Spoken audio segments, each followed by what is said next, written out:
Good evening, hello everyone, it's me Anu. Welcome to my daily blog.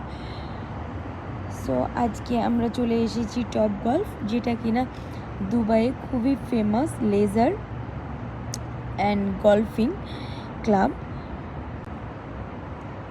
এটা fun অ্যাক্টিভিটির জন্য, hang আউটের জন্য খুবই famous. After USA in Dubai is the one যেখানে কিনা টপ গল্ফ আছে।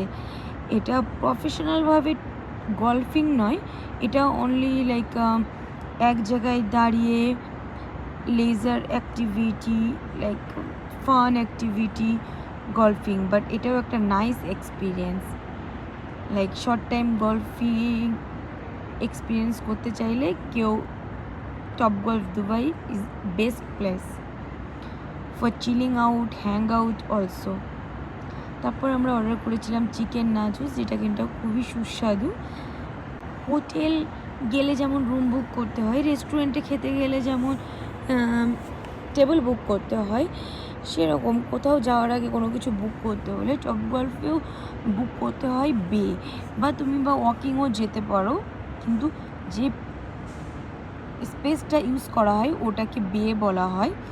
আর এটা price depend on season, depend on crowd, change up and down হতে থাকে। ওর ভেতরে অনেক অ্যাক্টিভিটি আছে, যেরকম বেশিরভাগ গেমিং জোন। এর ভেতরে পারচেস করতে হয় টিকিট দিয়ে, তারপর আনলিমিটেড খেলা যায়।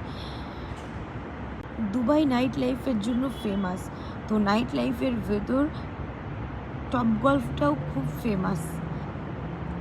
Thank you for watching. এটা একটা পিক